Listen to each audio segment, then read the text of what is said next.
স্বাগতম learning engineering বাংলায়। আমি কামরুজ্জামান কনক রয়েছে আপনাদের সঙ্গে। আমরা লেখাপড়া শেষ করে অনেকেই চাকরি করতে ইচ্ছুক, আর এই চাকরিতে প্রবেশের জন্য বা চাকরিতে নিয়োগের জন্য প্রথমেই আপনাকে ভাইবা বা ইন্টারভিউ বোর্ডের সম্মুখীন হতে হবে। আর এই ভাইবা বোর্ডের আয়োজন করা হয় চাকরি প্রার্থীদের জন্য, কেননা আপনি যে পোস্টের বিপরীতে আবেদন করেছেন সেই পোস্টের জন্য সঠিক এবং দক্ষ লোক নিয়োগ দেওয়াই হচ্ছে সেই ভাইবা বোর্ডের বা ইন্টারভিউ বোর্ডের মূল লক্ষ্য। আর এই ইন্টারভিউ বোর্ড বা ভাইবা বোর্ডের জন্য আপনি যদি একটু মানসিক প্রিপারেশন নিয়ে যান, তাহলে চাকরি পাওয়ার সম্ভাবনা আপনার অনেকখানি বেড়ে যায়। তাই আজকে আমি এই ভিডিওতে 8টি কমন প্রশ্ন, যেই প্রশ্নগুলো প্রায় ভাইবা বোর্ডে বা ইন্টারভিউ বোর্ডে করা হয়, এমন 8টি প্রশ্ন এবং উত্তর নিয়ে আলোচনা করব, যাতে করে আপনি মানসিক প্রিপারেশন নিয়ে ভাইবা বোর্ড বা ইন্টারভিউ বোর্ডে উপস্থিত হতে পারেন।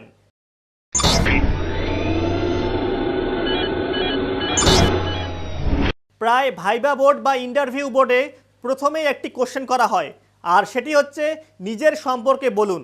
এই প্রশ্নটি করার মূল উদ্দেশ্য হচ্ছে আপনি নিজেকে কিভাবে উপস্থাপন করেন এবং আপনার ভিতরে কেমন আত্মবিশ্বাস রয়েছে এবং আপনার কমিউনিকেশন স্কিল কি, এটি দেখার জন্য এই প্রশ্নটি করা হয়। এই প্রশ্নের উত্তরটি আপনি সংক্ষেপে দেওয়ার চেষ্টা করবেন। সেখানে প্রথমে আপনার নিজের নাম এবং অ্যাড্রেস এবং আপনার যে এডুকেশনাল কোয়ালিফিকেশন রয়েছে সেই এডুকেশনাল কোয়ালিফিকেশন খুব সংক্ষেপে বলবেন। সেখানে এমনটা বলার দরকার নাই যে আপনি প্রাইমারি স্কুল কোথায় পড়েছেন, হাই স্কুল কোথায় পড়েছেন, সর্বশেষ যে ডিগ্রি আপনি অর্জন করেছেন সেই ডিগ্রি সম্পর্কেই একটু সংক্ষেপে বলবেন।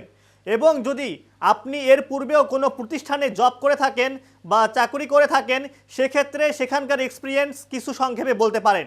আর সর্বশেষে আপনি ফ্যামিলি সম্পর্কে কিছু বলতে পারেন, যেমন আপনার বাবা কি করে, কয় ভাই বোন ইত্যাদি। এর পরের প্রশ্নটি এমন হতে পারে যে আপনি কেন আমাদের কোম্পানিতে জব করতে চান।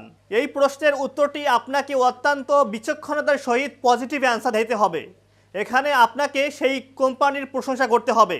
আর এই প্রশ্নের উত্তরে আমরা এমন বলতে পারি যে এটা আমাদের চাকরি প্রার্থীদের জন্য খুবই সৌভাগ্যের বিষয় যে আপনার স্বনামধন্য কোম্পানিতে কাজ করার সুযোগ পাওয়া। এবং আমি মনে করি আমার যে কোয়ালিফিকেশন এবং স্কিল রয়েছে তা এই জবের সঙ্গে ম্যাচ করে। আর আমি যদি এই কাজ করার সুযোগ পাই, তাহলে আমি আমার সর্বোচ্চ মেধা এবং শ্রম দিয়ে সেই কাজটি করব। এর পরের প্রশ্নটি এমন হতে পারে যে আপনার দক্ষতা কি বা আপনার স্ট্রেংথ কি। এই প্রশ্নের উত্তরটি আপনি এভাবে দিতে পারেন যে আমার সবচেয়ে বড় গুণ হলো আমি যে কোনো পরিবেশ বা সিচুয়েশনে অ্যাডজাস্ট করে নিতে পারি এবং আমি অনেস্ট এবং সমস্ত কাজে অনেক হার্ডওয়ার্ক করতে পারি। আর শেষের দিকে আপনি এটি বলতে পারেন যে আমি সবসময় পজিটিভ থাকার চেষ্টা করি। এর পরের প্রশ্নটি আপনাকে করতে পারে যে আপনার উইকনেসগুলো কি কি বা আপনার দুর্বলতাগুলো কি কি। এই প্রশ্নটি করার মূল উদ্দেশ্য হচ্ছে আপনি কি নিজে জানেন যে আপনার ভিতরে কি কি দুর্বলতা রয়েছে, অর্থাৎ আপনি কি নিজে নিজেকে জানেন। এই প্রশ্নটির অ্যান্সার খুবই সুন্দরভাবে দিতে হবে। আমরা এভাবে বলতে পারি যে আমি অত্যন্ত খুঁতখুঁতে স্বভাবের, যাতে প্রতিটা কাজেই আমি 100% করতে পারি, এজন্য আমার একটু সময় বেশি লাগে। আর আমার আরেকটি বড় দুর্বলতা হচ্ছে আমি সোজাসাপটা এবং সত্য কথা বলতে পছন্দ করি, যাতে করে অনেকেরই অনেক সময় মন খারাপ হয়। এরপরে আপনাকে প্রশ্ন করতে পারে কেন আমরা আপনাকে নিয়োগ দিব।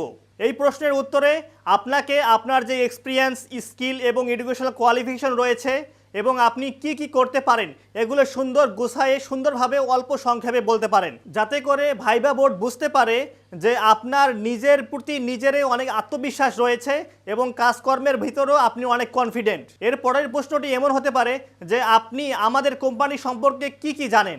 এটা খুবই গুরুত্বপূর্ণ কোশ্চেন। যখন আপনি কোনো একটি কোম্পানিতে বা কোনো একটি ভাইবা বোর্ডে উপস্থিত হবেন, তখন অবশ্যই সেই প্রতিষ্ঠান বা সেই কোম্পানি সম্পর্কে আগে ইন্টারনেট থেকে তথ্য নিয়ে একটি সামারি তৈরি করবেন। অর্থাৎ সেই কোম্পানি কি কাজ করে বা কি সার্ভিস দেয় বা কি প্রোডাক্ট তৈরি করে, সেই কোম্পানির কতজন এমপ্লয়িজ আছে এবং হেড অফিস কোথায় এবং তার মালিককে, এই বিষয়ে একটি সার্বিক ধারণা আপনার থাকা দরকার। যদি এই সার্বিক ধারণাকে আপনি বোর্ডের মধ্যে উপস্থিত করতে পারেন, তাহলে তারা বুঝবে যে আপনি সেই কোম্পানি সম্পর্কে অনেক আগ্রহী এবং তাদের কোম্পানিতে আপনি কাজ করতে চান। এর পরের প্রশ্নটি একটু ক্রিটিক্যাল হতে পারে যে আপনাকে বলতে পারে আপনি কেন জব চেঞ্জ করতে চান। এই প্রশ্নের উত্তরটি দেওয়ার সময় আপনি যে আগের যে কোম্পানিতে কাজ করতেন সেই কোম্পানির সম্বন্ধে অবশ্যই কখনোই বদনাম করবেন না।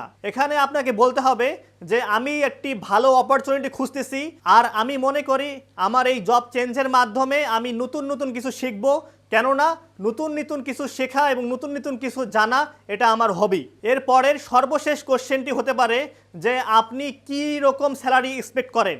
এই কোশ্চেনটি তখনই করা হয় যখন ভাইবা বোর্ড মনে করে যে আপনি এই পোস্টের জন্য যোগ্য, তখনই আপনাকে এই প্রশ্নটি করা হবে। এই প্রশ্নের উত্তর দেওয়ার সময় আপনি যদি ফ্রেশার হন তাহলে আপনি কখনোই অ্যামাউন্ট বা কোনো অঙ্ক বলবেন না। আপনি এখানে বলতে পারেন যে কোম্পানির রুলস বা নিয়ম অনুযায়ী যে প্যাকেজ রয়েছে সেই প্যাকেজেই আমি সন্তুষ্ট।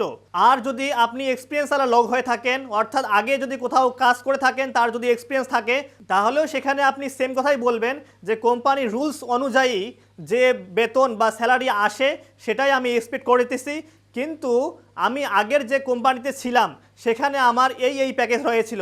অর্থাৎ আপনি মান্থলি কত স্যালারি পেতেন সেটা তাদেরকে জানিয়ে দিবেন। তাহলে তাদের ডিসিশন নিতে সুবিধা হবে যে আপনার বর্তমান কত স্যালারি এবং আপনি কত স্যালারি দিলে তাদের সেই প্রতিষ্ঠানে জব করতে পারবেন। এতক্ষণ আমরা যে প্রশ্নগুলো নিয়ে আলোচনা করলাম এই প্রশ্নগুলো হচ্ছে কমন প্রশ্ন, যেটা সবখানে করা হয় বা প্রায় করা হয়। এর বাহিরে আপনি যে পোস্টের জন্য অ্যাপ্লাই করেছেন সেই পোস্টের জন্য যে কোয়ালিফিকেশন দরকার, অর্থাৎ যদি আপনি ইঞ্জিনিয়ার হন ইঞ্জিনিয়ারিং সাবজেক্ট, আর আপনি যদি জেনারেল হন জেনারেলের যেই সাবজেক্ট বা যেই বিষয়ের উপরে আপনাকে কাজ করতে হবে সেই কাজের উপরে কিছু প্রশ্ন হতে পারে। ধন্যবাদ। আশা করি এই ভিডিওর মাধ্যমে আমি আপনাদের ইন্টারভিউ বোর্ডের কেমন কোশ্চেন হয়ে থাকে বা নর্মাল যে সাধারণ কোশ্চেন রয়েছে সেই কোশ্চেনগুলো আলোচনা করার চেষ্টা করেছি। যদি আপনাদের উপকারে আসে তাহলে অবশ্যই লাইক এবং শেয়ার করবেন, আর এখন পর্যন্ত যদি আমার চ্যানেলটি সাবস্ক্রাইব না করে থাকেন তাহলে অবশ্যই সাবস্ক্রাইব করবেন।